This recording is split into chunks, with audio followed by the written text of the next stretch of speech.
어, 이제 동영 3회차가 될 거고요.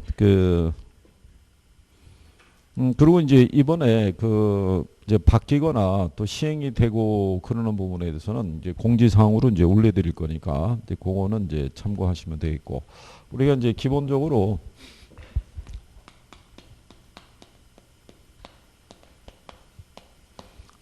주택연금은 이게 이제 55세로 조정이 됐고요. 네, 그 다음에 이제 이게 시가에서 공시가격 9억 원 이하로, 그 얘기는 이제 시가로 따지면 12억에서 13억까지 포함할 수 있다라는 거. 그 다음에 이제 공시가 이제 요 과정하고요. 연금에 대한 거. 그 다음에 이제 주거용 오피스텔이 포함된다는 거.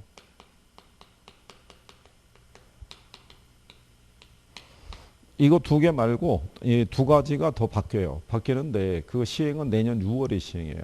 그래서 이거 두 가지만. 그래서 연금에 대해서는 이제 이렇게 구성이 되어 있고요. 그 다음에 이제 전월세 전환율이라고 그래서 원래 4%였었는데 이게 지금 2.5%로 바뀌었다는 얘기는 전월세 전환율은 2%가 기준이에요.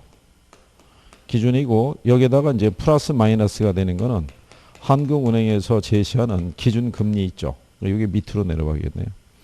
2% 이제 플러스 마이너스 기준 금리. 그러니까 현재 이게 왜 2.5%냐면 기준 금리가 이제 0.5%니까 이렇게 전월세 전환율에서 이렇게 이제 바뀌었다는 거. 이제 바뀐 게 10월 달 안에도 나올 수가 있을 거예요. 워낙 정책의 변화가 심하기 때문에 그 시험상에서 과연 이게 반영이 바로 된다라고 우리 100% 장담하기 힘들어도 일단은 인식은 하고 들어가셔야 된다는 얘기죠. 바뀐 부분에 대해서. 그래서 일단 가장 뭐 이슈가 됐던 건 전월세 전환율보다는 이게 조금 더 연금에 대한 부분은 조금 더 정리해 두시는 게 도움이 될 수 있다는 거.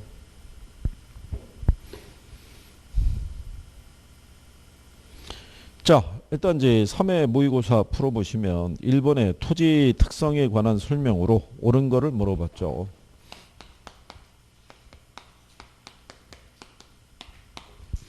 아, 1번에 보시면 간척 사업을 통한 국토 면적의 확대는 부증성의 예외라고 그랬으니까 그건 틀린 거죠. 그러니까 부증성의 예외는 존재하지 않죠. 그래서 이제 1번은 이제 그래서 틀렸고요. 영속성으로 인해서 토지 이용에 이행과 전환을 가능하게 한다니까 틀린 거죠. 이행과 전환을 가능하게 하는 것은 용도의 다양성이에요. 그러니까 이행과 전환이라는 게 후보지 또는 이행지 개념을 생각하시면 돼요. 그래서 그 내용이고, 그 다음에 감가상각에서 배제되는 자산이라는 거 틀린 거죠. 그거는 영속성에서 비롯되는 내용이고요. 그 다음에 부증성의 특성은 토지뿐만 아니라 건물에도 적용할 수 있다면 틀리죠. 건물에는 이 건물은 뭐가 가능하냐면 이게 신축이 가능하죠. 그래서 부증성의 원리가 성립되지 않는다는 거. 그래서 옳은 거는 답이 되겠죠. 공급 조절을 곤란하게 하고요. 토지의 소유 요건을 증대시키는 것은 그게 부증성 때문이라는 거. 5번이 답이다라고 얘기하는 경우죠. 그래서 이제 이 부증성이 언급이 됐을 때는요. 거기 나온 것처럼 공급 조절을 곤란하게 만들어준다는 것은 이 공급이 안 된다는 거죠. 물리적 공급을 차단하는 원인이 될 것이고요. 용도적 공급까지 차단한다면 틀리는 거예요. 거기까지 시험에 나왔던 적이 있죠. 그래서 토지 특성은 뭐 맞춰 주실 수 있는 그런 내용이 될 거고요. 그 다음에 이제 2번에 보게 되면 이 토지에 관한 이제 분류, 뭐 토지의 용어.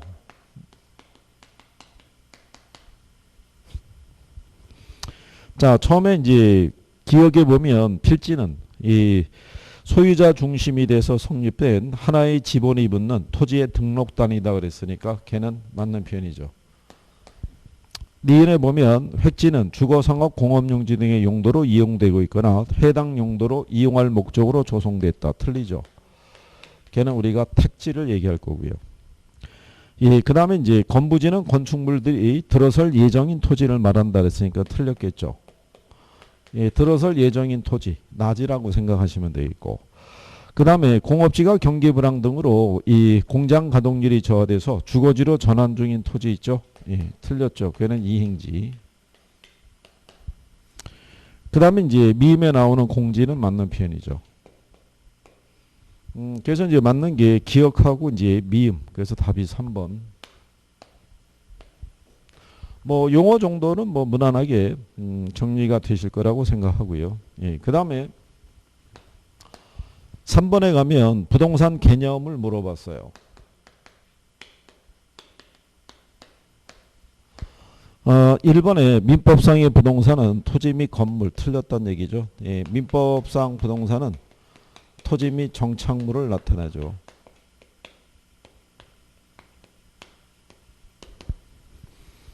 그 다음에 이제 토지에 정착된 담장은 토지와 별개의 부동산으로 취급된다 그러니까 틀렸겠죠.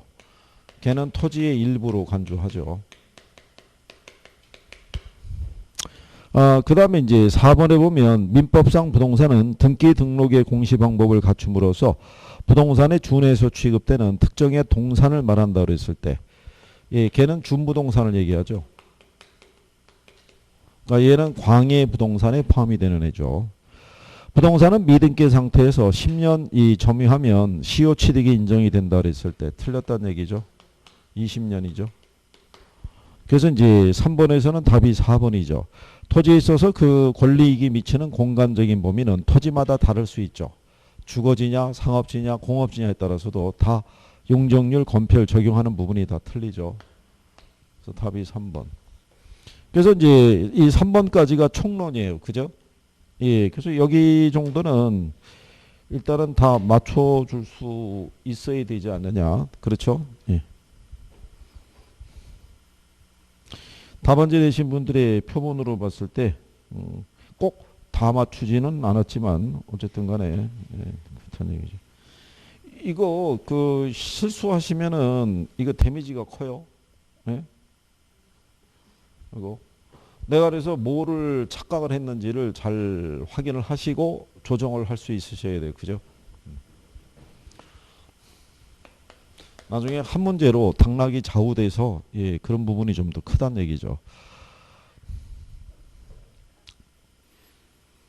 지금 학원들마다 공부하신 분들이 뭐 그런 거죠. 지금 뭐 시간이 부족한,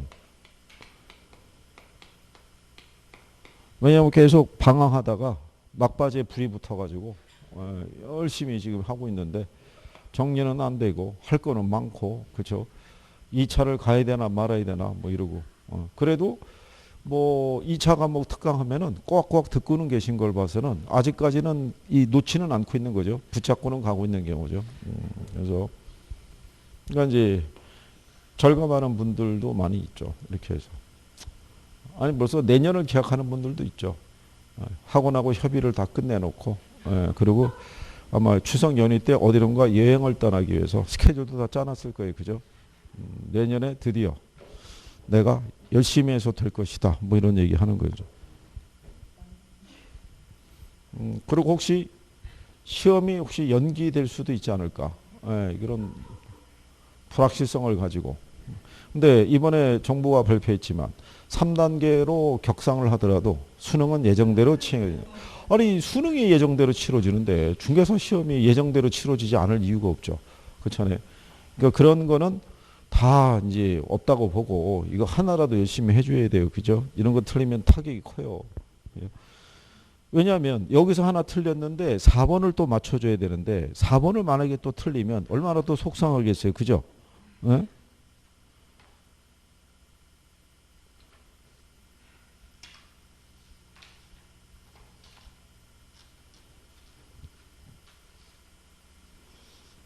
이게 맞춰주셔야 되는 건데 4번도 참 그래요. 자, 안에 보게 되면 수요 곡선이 우측으로 이동하는 요인이에요. 수요 곡선이 우측으로 이동하면 수요가 증가하는 경우죠. 자, 첫 번째 보면 정부가 총부채 상환 비율을 하향 조정하였다라고 해놨죠. 예, 그러면 틀리죠. 하향 조정하면 수요가 감소해요. 그죠?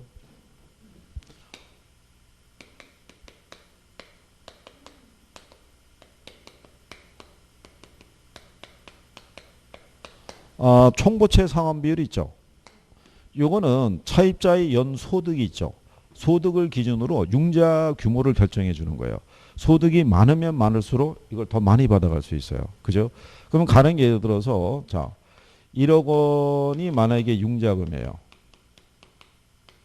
융자금이고 이제 기간이 만약에 10년, 이자 10%, 그 다음에 저당 상수 있죠. 얘가 0.117460이라고 가정하게 되면 1억을 받았을 때 이거 곱하게 되면 연간 갚아 나가야 되는 원리금이 1174만 6천 원 나와요. 그죠? 예, 그랬을 때 만약에 여기 있는 총부채 상환 비율을 40%를 주잖아요. 그러면 차입자의 연소득이 있죠. 예, 연간 지급하는 원리금 상환액의 규모가 40%를 넘어설 수 없다는 거예요. 그러면 가령 예를 들어서 5천만 원의 연소득인 사람이 4천을 대입하게 되면 연간 원리금 상환액이 2천만 원을 넘지 않는 선에서는 융자를 받을 수 있어요. 그러면 융자 받을 수 있죠. 1억 원은. 근데 만약에 연소득이 3천만 원인 사람이 있죠.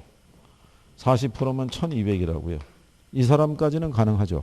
예, 근데 만약에 2천만 원인 사람은 800만 원밖에 안 되잖아요.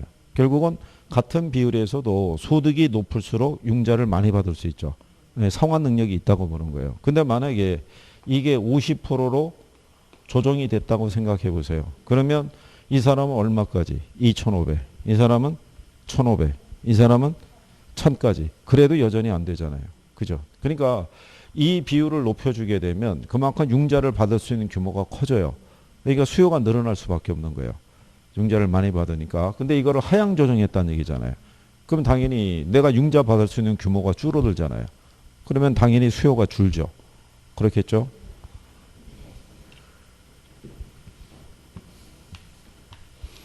그래서 총부채 상환 비율은 소득을 기준으로 융자금의 규모를 결정해 주고요. 우리가 대부 비율이라고 그러죠. 담보 인정 비율은 부동산의 가치를 기준으로 융자금의 규모를 결정해 주는 거예요. 그러니까 부동산 가치가 비싸면 비쌀수록 융자를 더 많이 받을 수 있다. 이런 얘기가 되는 거예요. 무슨 말인지 이해하시겠죠? 네, 그래서 이제 그런 내용이죠. 그 다음에 아파트의 가격이 하락했다라고 해놨죠. 네, 그러면 얘도 틀리죠. 이게 아파트 가격에 대한 부분은요. 이건 수요량 변화율이에요. 그렇죠? 그러니까 얘는 어디서 이동한다는 거죠? 이 곡선 상에서 이동하죠. 곡선 상에서. 곡선이 좌우로 이동하지 않죠. 우리가 지난번에 얘기했지만 여기 명시되어 있는 가격이 있죠. 예, 얘가 변해서 뭐가 변한 거. 예, 수요량이 변한 거는 요 하나의 선에서 이 변화가 나타날 수 있는 거예요. 이렇게. 근데 곡선이 이동하진 않죠. 곡선이 이동하려고 그러면 여기 있는 가격 말고 다른 애들이 변해줘야 돼요. 그 다음에 아파트와 대체 관계에 있는 재화의 가격이 하락했죠. 예, 걔는 수요가 감소하는 요인이 되죠. 자, 이거는 한 재화의 가격이 뭐 했을 때요. 하락할 때. 예, 수요가 감소하는 그런 관계에 있는 재화를 우리가 대체재라고 얘기를 해요. 무슨 재화? 대체재. 아니 근데 이거는 뭐 특별한 게 없는 거죠.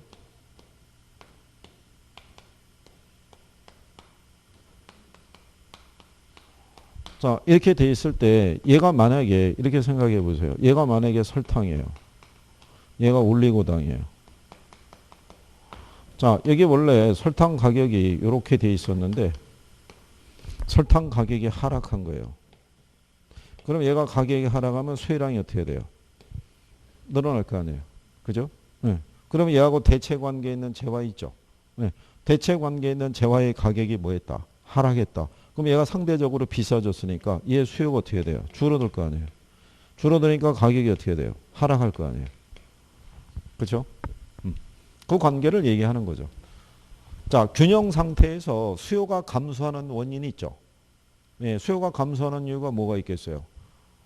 가격 이외의 요인들이 변한 거예요. 그래서 여기 있는 관련제의 가격 변화는 수요 변화 요인이라고요. 그러니까 요거는 이렇게 안 되면은 지문이 떨어지면은 얘가 가격이 어떻게 됐다고 그래요. 그러면 예를 들어서 A제의 가격이 하락했잖아요. 그러면 B에 대한 수요는 어떻게 돼요? 감소하는 거예요. 이렇게. 예, 그다음에 아파트의 분양가가 하락할 것이라는 전망이 지배적이죠. 예, 그러면 수요가 줄어드는 요인이 되죠. 증가가 아니라. 분양가 하락할 전망이 되면요. 관망세로 돌아서죠. 지금 시장에 나타나는 현상이잖아요. 그죠? 예. 그리고 이제 아파트 주변에 생태공원이 조성이 된 거는 수요가 증가하는 요인이죠. 그러면 수요가 증가하는 거는 몇 가지가 되겠어요? 예? 여기 보면은 얘도 수요가 감소하는 요인이 될 거고. 이거 하나 되겠군요. 그죠? 아니, 두 개죠, 두 개. 총부채 상환 비율을 하향 조정했다고 그랬죠. 그 수요가 줄어드는 거고. 가격 하락. 그러니까 하나밖에 없네요. 4번에는 1번.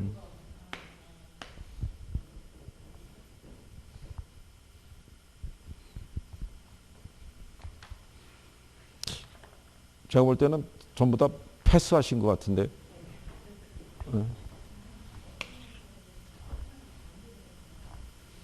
자, 여기 넣어드린 요 표현들이 실전에서도 자주 활용하는 거예요. 그러니까 여러분들의 뭐를 유도하냐면 착각을 유도하는 거예요. 그러니까 하나만 삐끗하면 틀리는 거예요. 그죠? 그러니까 원래 그래서 이렇게 올바른 게 몇 개냐라고 물어본 것 있죠. 40문제 대비 한 문제 뭐 수준 뭐 그 정도 들어오는데 지문에 개가 걸리면 걔는 나중에 푸는 게 나아요. 왜냐하면 얘는 객관식을 가장한 주관식이라고요. 일일이 다 풀어야 된다고요. 그러니까 시간이 많이 걸린다고요. 그죠? 그래서 만약에 몇 개 나오면은 이따가 풀자 그러고 넘어가는 게 시간을 활용할 때 도움이 되는 거예요. 그죠?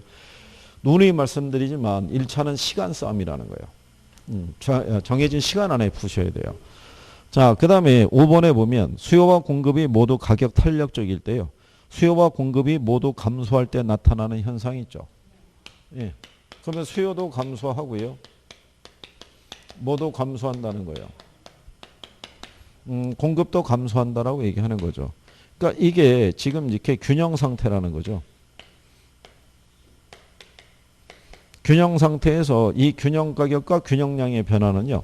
이 수요와 공급의 이동에 따라서 얘네들이 어디에 위치하냐에 따라서 틀려진다는 얘기죠.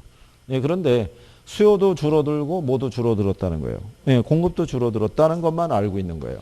어느 게 더 크게 변했다는 사실은 모르죠. 그럼 일단 기본적으로 양은 줄어들죠. 가격은 우리가 알 수가 없죠. 예, 그래서 5번에는 답이 2번. 수량은 감소하지만 가격 변화는 불분명하다는 2번이 답이 되겠죠.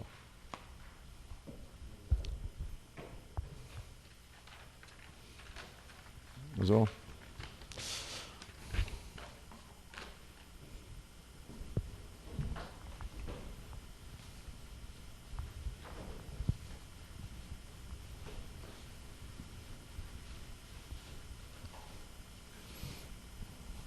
그리고 이제 지난번에 그거 뭐죠? 토지 선매에 대해서 협의기한 1개월로 수정 바뀐 거는 말씀을 한번 드렸었는데 기억나시나요? 예, 그것도 그게 이제 2월쯤에 그게 바뀌어가지고 그래서 저희 나오기 전에 그래서 그거는 이번에 올려드릴 때 또 수정될 거 있으면 올려드릴 테니까 그리고 약간 시험장에 들어가시기 직전이 있죠. 까지도 홈페이지는 한번 확인을 해보시는 거예요. 혹시 뭔가 공지사항이 또 올라와 있는가, 뭔가 바뀐 게 있는가. 그래서 시험이 임박할 때는요, 놀아도 학원 근처에서 노는 게 유리해요. 뭔가 바뀌더라도 내가 캐치해갈 수 있으니까. 그러니까 선생님 입장에서는 다 종강을 했잖아요. 근데 뭘 전해드리고 싶은데 전해줄 수가 없잖아요. 그래도 지금 요즘은 학원들마다 홈페이지가 있어서 거기다 공지사항이라도 올려놓으면 전달이라도 될 수 있을 텐데. 그래서 너무 공부에 또 전념하시느라고 인터넷, TV 다 끊고 사시는데, 그죠? 예, 가끔 한 번씩은 확인을 한 번씩 해보시고, 그죠? 예. 어떻게 하는 간에 돼야 되지 않겠어요? 이 좁은 바닥에. 그렇지 않겠어요? 아무개 공부하러 나가는 건 다 알고 있을 텐데. 그렇지 않아요? 일단 집에 애들도 알고 있을 거 아니에요. 왜? 떨어지면 누가 제일 알아요? 애들이 알죠. 애들이 밖에 나가서 얘기한다고요. 우리 엄마는 떨어졌나 봐. 이거 큰일 나는 거예요. 그죠? 지금까지 애들에게 공부하라고 다구쳤던 게 다 무의로 돌아가는 거예요. 그죠? 몸소 실천하신 거니까. 그러니까 확실하게 보여주셔야 돼요. 자, 6번에 보시면 부동산 수요와 공급에 관한 설명으로 틀린 거를 물어봤어요. 그죠? 자, 1번에 보시면 상품의 가격이 하락하면 동일한 지출액으로 전보다 더 많은 수량을 구입할 수 있게 되기 때문에 수요량이 일반적으로 증가한다는 얘기죠. 이처럼 한 상품 가격의 변동이 소비자의 실질 소득을 변동시키는 효과를 우리가 소득 효과라고 그래요. 그죠? 1번은 맞는 거예요. 우리가 이 소득 효과를 볼 때요. 이 소득이라는 거는 명목소득이라는 게 있고요.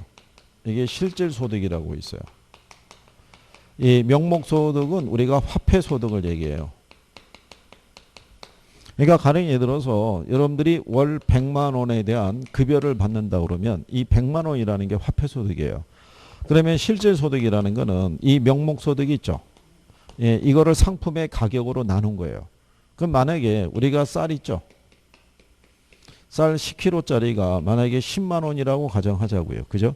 그러면 10만 원짜리 10kg짜리 쌀을 우리는 몇 개를 살 수 있겠어요? 현재 벌어들인 소득으로는 10개 살 수 있을 거 아니에요. 그죠? 예, 그런데 만약에 쌀 가격이 10kg짜리가 5만 원으로 떨어졌어요. 그러면 상품 가격이 하락했잖아요. 그러면은 내 월급은 그대로죠. 근데 얘가 5만 원이니까 내가 소비할 수 있는 양이 늘어나잖아요. 그러니까 이 소득이 늘어난 게 아니라 무슨 소득이? 실질 소득이 늘어났다고 얘기하는 거예요. 무슨 말인지 아시겠나요? 그래서 정부가 왜 재난지원금 지급해 주죠. 예, 그러면 기사에 뭐라고 나오냐면 소비자들의 실질 소득을 증대시키는 효과를 가져옵니다. 이렇게 얘기를 하는 거예요. 그러니까 소비가 늘어난다고요. 자기가 월급보다도 더 많이 소비할 수 있는 금액이 들어오니까. 그래서 그거를 우리가 무슨 효과로 한다? 이걸 소득 효과라고 그래요. 그러니까 요거는 이 상품 가격의 변화로 발생하는 거잖아요. 그죠? 근데 만약에 아까 말씀드린 대로 설탕도 만약에 2,000원이고요. 그 다음에 올리고당도 2,000원이에요. 근데 만약에 설탕 가격이 만약에 3,000원으로 상승했어요. 이렇게. 그러면 상대 가격이 어떻게 돼요? 하락한 효과가 나타나죠. 그러면 소비자들은 효용이 같으면 상대적으로 가격이 싼 걸 더 많이 소비하죠. 그걸 우리가 대체 효과라고 그래요. 그러니까 대체 효과는 상대 가격의 변화야. 이거는 해당 재화의 가격의 변화에서 발생하는 건 소득 효과고.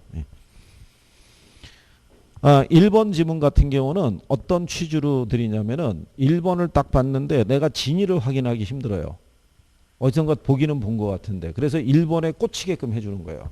그러니까 1번의 진위 여부를 맞냐 틀리냐를 고민할 때 시간은 가는 거예요. 1번을 부딪혀가지고 답을 확인할 수 없으면은 2번, 3번 넘어가야 돼요. 5번까지 가는 게 중요하다고요. 그죠? 한 번에 꽂히시면 안 되는 거예요. 네. 자, 이번에 독립세대의 증가로 부동산 수요가 증가하는 경우에 공급의 가격 탄력성이 작을수록 가격의 상승폭은 커지고 양의 증가폭은 작아진다라고 명시했죠. 예, 그건 맞는 거죠. 근데 이것도 이런 거예요. 자, 만약에 수요가 증가할 때 공급이 비탄력적이라고 얘기하죠. 예, 그러면 가격은 어떻게 돼요? 더 크게 상승하잖아요. 그러니까 이렇게만 지문이 들어오면 관계가 없는데 앞에 수식되는 문장이 들어오는 거예요. 얘가 증가하는 이유 중에 하나가 독립세대가 증가하면 수요가 늘어나죠. 예, 그러면서 얘가 쓱 가려지는 거예요. 그러면서 얘를 비탄력적이라고 주지 않고 탄력성이 작을수록 이렇게 주는 거예요. 그렇잖아요. 1보다 작잖아요. 그죠? 예, 그럼 비탄력적이잖아요. 그러면 가격의 변화폭은 커지고 비탄력이니까 양의 변화는 작잖아요. 그죠? 예. 이런 식으로 유도를 해주는 거예요. 가려가지고 그렇게 표현이 나오더라도 내가 판단할 수 있으셔야 돼요. 그죠? 그 다음에 3번에 공급이라는 것은요. 이 판매 의사뿐만 아니라 판매 능력을 갖춘 공급이라는 점에서 유효 공급이라는 것 있죠. 예, 맞는 표현이죠. 별다른 언급이 없으면요. 수요나 공급이나 이게 다 수식되어 있는 거예요. 그죠? 그러니까 수요도 특정한 재화를 구입하겠다는 욕구는요. 얘를 실제로 구매할 수 있는 구매력에 의해서 뒷받침이 돼야 되고 공급도 특정한 상품을 공급하겠다는 욕구는 실제로 공급할 수 있는 능력이 있어야 돼요. 그죠? 그 다음에 건물의 장기 공급 곡선은 단기 공급 곡선보다 기울기가 더 완만하죠. 예, 그러니까 맞는 표현이죠. 그 표현도 잘 들어오는 거예요. 단기하고 장기가 있으면 장기가 더 탄력적이라는 거. 그 답은 5번이겠죠. 부동산 가격의 상승은 수요 곡선을 좌측으로 이동시킨다고 그러죠. 예, 그럼 걔가 틀린 거죠. 곡선을 좌측 또는 우측으로 이동시키는 건요. 가격 이외의 요인이 변화했을 때 좌우측으로 이동한다고 얘기한 거죠.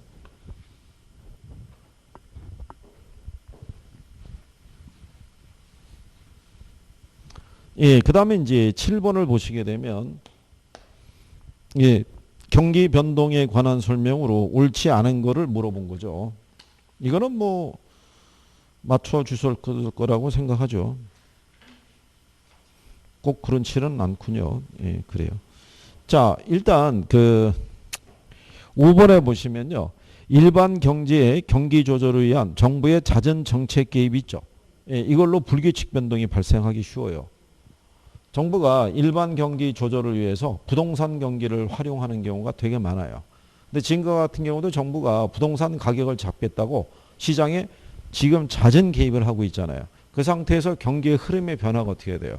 막 풍선 효과가 나타나서 규제를 한 것은 좀 잦아진가 싶으면 다른 데서 터지고 그럼 또 그걸 막기 위해서 또 개입하다 보면 또 다른 현상이 나타나고 이렇게 불규칙하게 현상이 여러 가지가 나타날 수 있어요. 그래서 5번은 맞는 편이고요.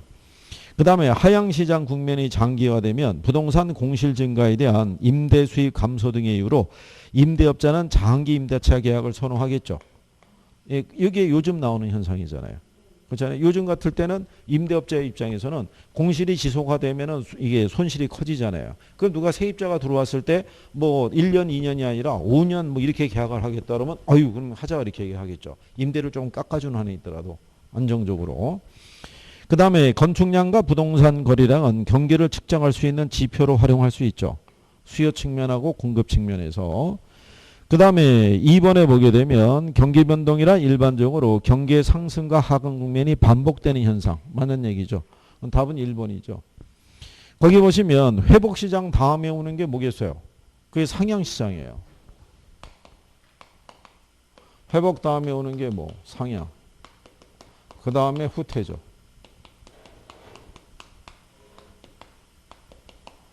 그렇죠? 예. 그러니까 회복시장 다음에 오는 하향시장은 그러면 틀렸다는 얘기죠. 회복시장 다음에는 뭐가 온다? 상향. 그죠? 예. 물론 상향에서 이 하향으로 이렇게 점핑할 수는 있어요.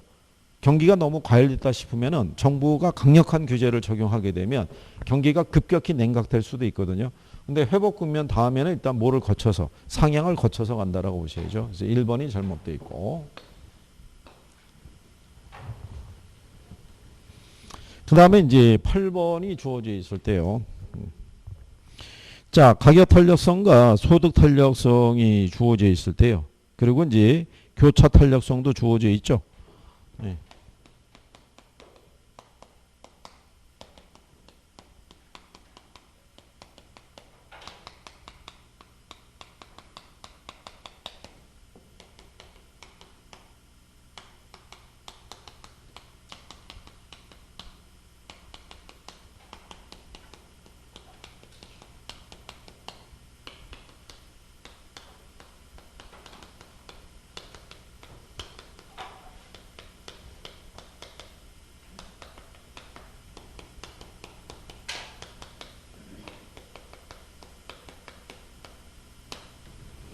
자, 이렇게 주어져 있을 때요. 여기 보시면 만약에 아파트 가격이 변하면 아파트 수요량이 변할 수 있겠죠. 근데 이 수요량은 뭐에 의해서도 변할 수 있다. 소득에 의해서도 변할 수 있어요. 또는 관련재와의 가격 변화에서도 아파트 수요량은 변할 수 있다는 가정이죠. 근데 거기 조건을 보면은 가격 탄력성하고 소득 탄력성이 있죠. 얘를 2를 주고 얼마를 줬어요? 1.5. 얘도 2를 줬어요. 근데 가격이 몇 프로? 예, 10%. 얘는 몇 프로? 8%. 얘는 몇 프로? 이렇게 준 거죠. 그렇잖아요. 자, 그런데 여러분들이 보시면 가격이 상승하면 수요량은 어떻게 돼요? 줄어들죠. 이 크기만큼 줄어들어요. 그럼 여기서 몇 프로가 줄었겠어요? 근데 얘가 여기 보면은 2잖아요. 그죠? 그래 여기는 빌라하고 아파트는 서로 대체제란 얘기예요. 그럼 빌라 가격이 상승하면 아파트 수요량은 늘어나요. 그럼 몇 프로, 이 크기만큼. 그럼 몇 프로 증가하겠어요? 그럼 얘네들은 상쇄될 거 아니에요. 그럼 얘밖에 없겠죠. 그러면 8에다가 1.5 곱하면 12%. 그럼 전체적으로는 12% 늘어나죠. 12%. 그러면 가만히 보시면은 이 중에 계산기를 써야 될 애들은 없어요. 통상 암산으로. 원래 이 계산 문제가 9개에서 11개 나올 때요. 계산기를 써야 될 문제는 한 2문제 정도밖에 안 돼요. 나머지는 거의 암산순으로 계산이 가능하게끔 줘요. 예, 그래서 8번에는 답이 4번 이렇게 되겠죠. 그래도 계산에는 너무 집착하지 않으셔도 돼요. 그죠? 이게 내가 계산을 맞아야지만 60점을 넘어갈 수 있다라고 생각하는 건 그건 그분의 착각인 거예요. 계산을 안 하더라도 6점은 이론을 통해서도 넘어갈 수는 있죠. 그 다음에 이제 9번에 가시게 되면 수혜량의 변화하고 뭐가 있어요? 수혜의 변화. 늘상 얘기하지만 여기 있는 가격이 변해도 뭐는 변해요? 수혜량이 변해요. 그걸 우리는 하나의 선에서 이렇게 변화를 표시해요. 그죠? 무슨 말인지 아시겠나요? 가격이 변할 때 수혜량이 변하는 관계를 그림으로 표현해 준 게 곡선이라고요. 이게. 그거를 우리가 이제 명칭을 뭐라고 얘기하는 거예요? 이걸 수혜량의 변화라고 얘기해 주는 거예요. 그런데 가격이 아닌 애들이 있죠. 여기. 얘가 아닌 애들이 변해도 뭐는 변해요? 네, 수혜량은 변하는 거예요. 그렇죠?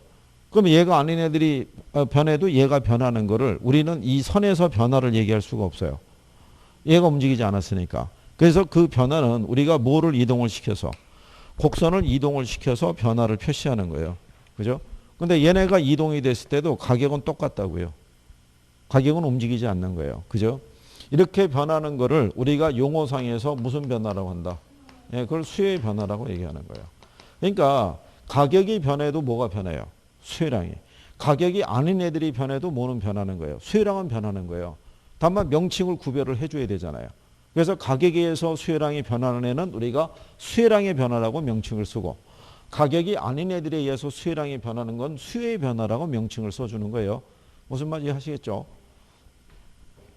자, 그래서 거기 1번에 보면 수혜량의 변화란 임대료가 변함에 따라 수요 곡선이 이동하는 걸 말한다 그랬으니까 틀렸다는 얘기죠.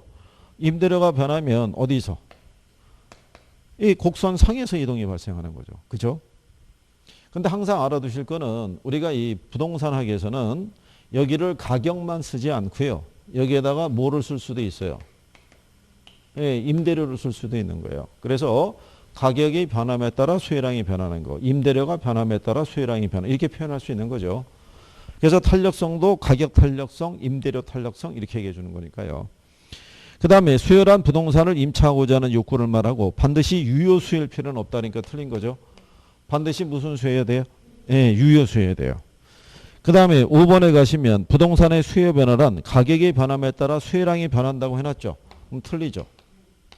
가격의 변함에 따라 이 가격의 수혜량이 변하는 것은 우리가 수요량의 변화라고 얘기하죠.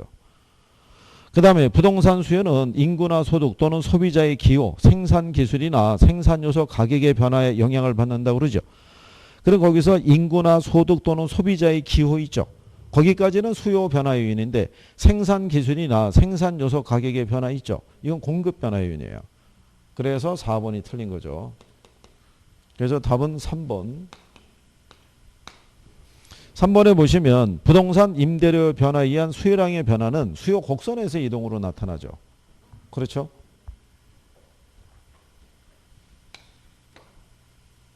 그래서 이제 9번까지의 내용이 이제 이렇다는 얘기죠. 그렇죠?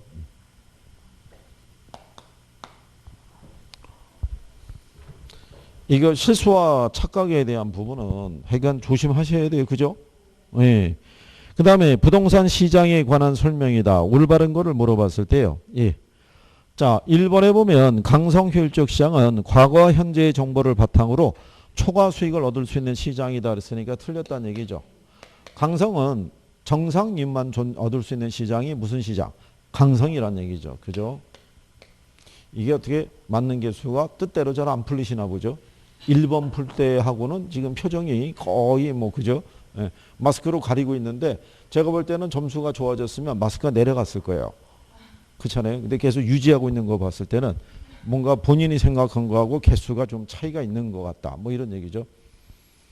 가끔 맞추면은 그 마스크 위에 눈이 웃는 모습이 나오고요. 일단 틀린 게 나오면은 일단 저를 한번 째려보고 그 다음에 시선을 안 맞추시는 거죠. 그 옆 사람 눈치를 슬쩍 보는 거죠. 쟤도 맞췄나? 아, 근데 쟤도 틀린 것 같아요. 그러면 이제 안도의 한숨을 내쉬고 이제 다시 또 풀어가는 거죠. 아니 이거는 원을 실수했더라도 실전에서 실수를 안 하는 게 중요한 거죠. 그래서 이거 시험 보는 거죠. 이거. 자, 이번에 상향여가 나오죠. 상위 계층의 가구가 이동해서 발생하는 공가를 하위 계층의 가구의 사용으로 전환되는 거 틀리죠. 걔는 우리가 하향여가죠. 그러니까 최소한 상향여가와 하향여가의 용어 정도는 구별할 수 있으셔야 돼요. 그죠? 그 다음에 3번에 보면 토지 건물 등으로 구성된 부동산 시장에서는 이윤을 더 창출할 수 있는 시장으로 언제든지 이동이 가능하다라고 얘기를 해요. 가능해요? 불가능해요? 예? 아니 불가능하죠. 아, 그게 가능할 것 같으면 집에 돌아가셔서 집을 잘 포장해 가지고 들고 저기 강남을 갖다 옮겨 놓으면은 돈 너무 많이 들 거 아니에요. 그죠? 그게 불가능한 시장이라고요. 그죠? 그 다음에 5번에 보면 부동산 시장에는 이질적 재화가 존재하지 않음으로는 틀리죠. 예, 우리가 부동산 시장에 보게 되면 비 들어가는 애 있죠. 상품의 뭐? 비표준화. 예, 그래서 동일한 상품을 찾는 게 어렵죠. 답이 4번에 보면 부동산 시장은 소수의 시장 참여자가 존재하니까 매수자 또는 매도자 중심의 시장이 형성이 될 수 있죠.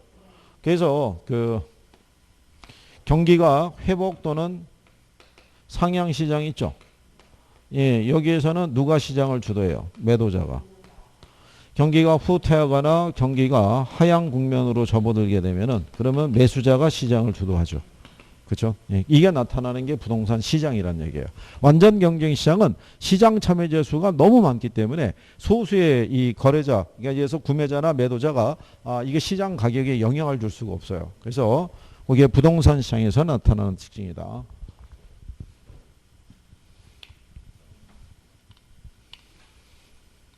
자, 그래서 이제 10번까지 문제를 풀어보셨을 때, 자, 다 맞았다. 갑자기 표정이 저 인간이 틀린 거 알면서 그리 물어봤다는 거죠. 자, 하나 틀렸다. 하나, 두 개, 세 개, 네 개. 예, 더 이상 뭐 대답도 안 한다는 얘기군요. 그래. 참. 그래.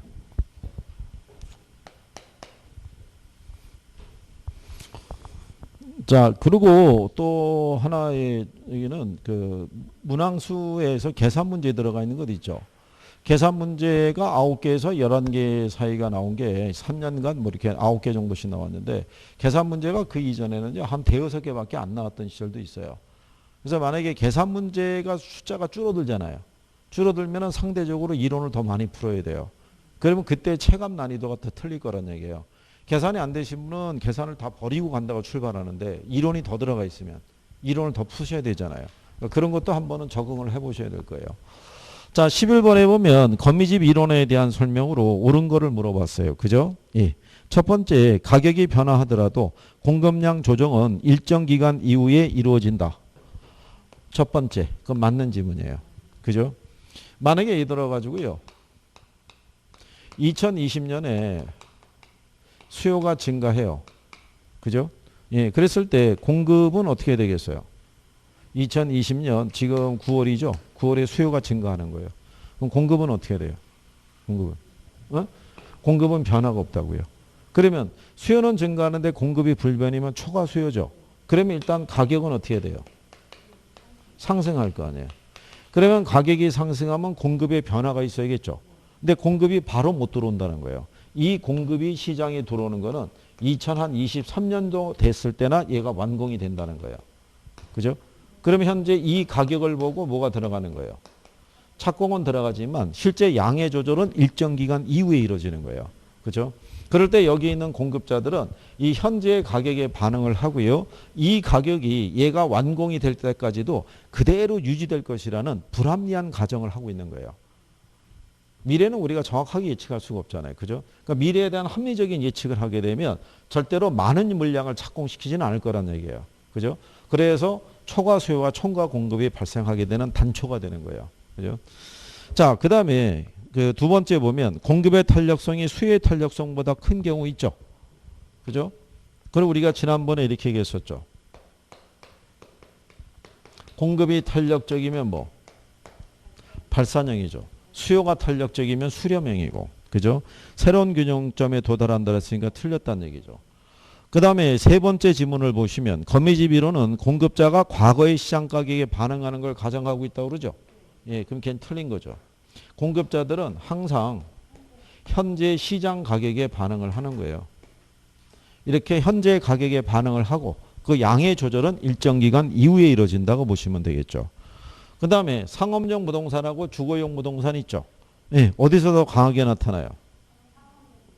예, 상업용, 공업용 부동산에서 더 강하게 나타난다고 그랬어요. 그 다음에 공산품의 가격 변동을 설명하기에 적합하다 그러니까 틀린 거예요. 이거는 농축산물 있죠. 생산해서 완성에 이르기까지 시간이 많이 걸리는 애들. 예, 거기에 적합한 거죠. 그러니까 맞는 건 몇 개? 한 개.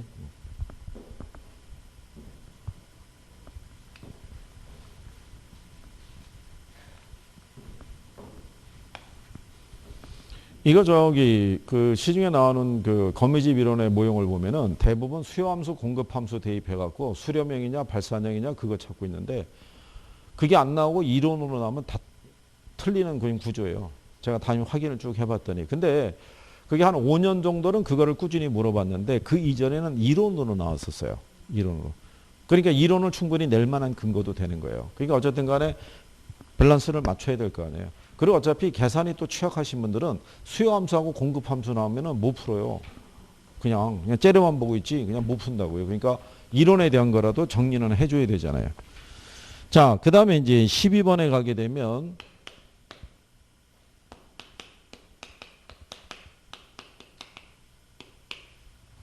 튀넨의 입지론이라고 있죠.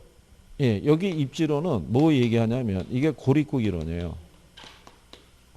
그렇죠? 예, 고립국 이론이라는 게 농업 입지론이에요. 농업 입지론.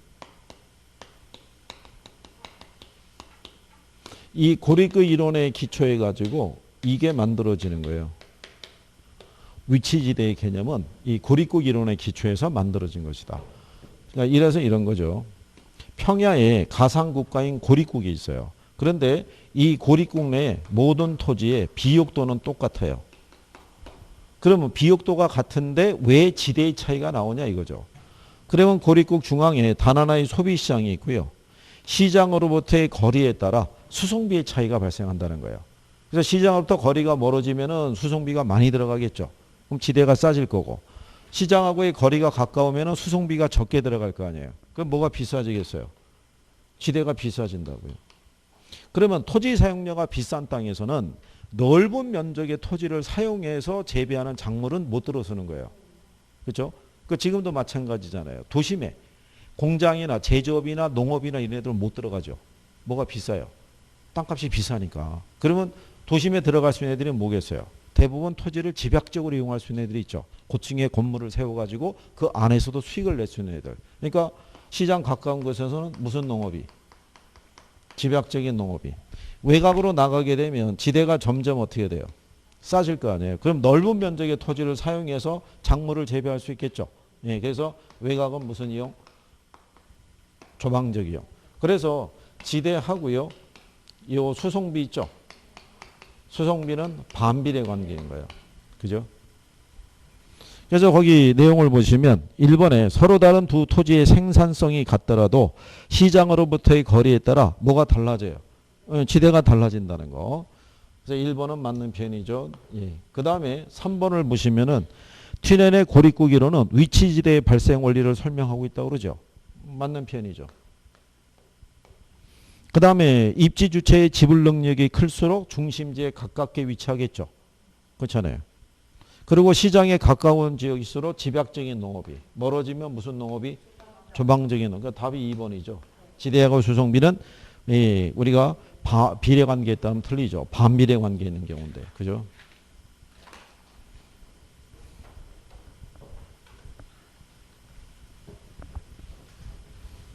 그래서 이 튀넨의 입지론은요. 현대 도시 토지에도 적용되는 아주 우수한 이론인 거죠. 그래서 여기에 영향을 받은 게 알론소의 입찰지대 이론, 버제스의 동심원 이론이 있죠. 예. 그래서 작년 여러분 시험에 박스로 준 거예요. 튀넨의 입지론에 영향을 받았다. 뭐 이렇게 준 거예요. 그런데 그러면 박스에 봤을 때 알론소가 없었어요. 그럼 남는 게 누구밖에 없어요. 버제스의 동심원 이론밖에 없죠. 그러니까 그런 식으로 유도를 해서 작년에 냈던 거죠. 자, 13번에 보게 되면 허프 무용이 있죠. 허프 무용은 항상 조건을 잘 보셔야 돼요. 조건을. 그러면 이제 거기서 보면 우리가 이제 개별 이 허프 모형을 통해서 뭐를 우리가 추정할 수 있냐면요. 개별 점포에 뭐 하고요. 시장 점유율 있죠. 하고 가능 매상고 있죠. 예, 이거를 우리가 추정할 수 있어요. 그죠? 근데 각 이 점포의 시장 점유율은 개별 점포의 매력도에 크게서 결정이 돼요. 그 매력도를 효용이라고도 얘기를 해요. 그 효용이라는 거는 여기가 거리고요. 여기가 매장 면적이라고 봤을 때 이게 뭐가 된다 그러냐면 예, 마찰 개수예요. 그래서 개별 점포의 매력도를 구하기 위해서는 이걸 먼저 구해야 돼요. 뭐를? 마찰 개수를. 근데 마찰 개수의 값을 구하는 게 쉽지 않으니까 여러분에게 제시를 해주죠. 그러니까 마찰 개수의 값은 얼마라고? 예, 2라고 준 거예요. 그래서 마찰 개수의 값은 2를 대입해서 매장 면적과 거리를 대입해서 우리가 확인해 보는 거죠. 그러면 A 점포의 면적은 얼마예요? 9,000이죠. 예. 그 다음에 거리는 몇 킬로? 6킬로. 그럼 6의 제곱이면 예, 36이죠. 36이면은 계산하시면은 250 나오죠.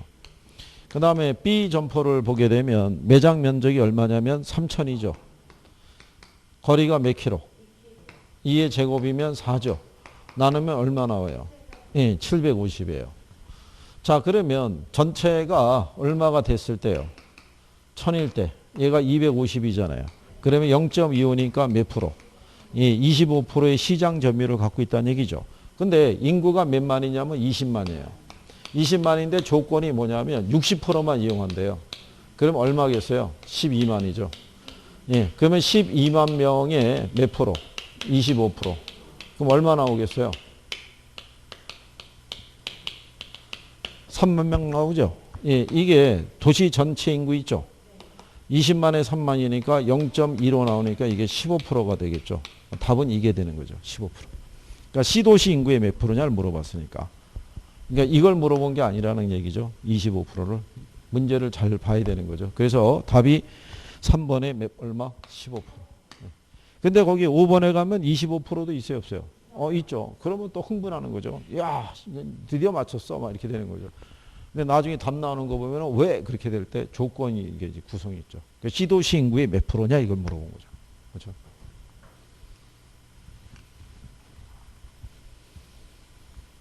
그리고 이제 이렇게 해서 틀리고 난 분들이 일단 선생을 한번 째려보는 거예요. 아니 무슨 이런 치사 문제가 다 있어. 이렇게 얘기하는 거예요. 그죠? 근데 그게 아니라 유관시험에서 이렇게 냈다고요.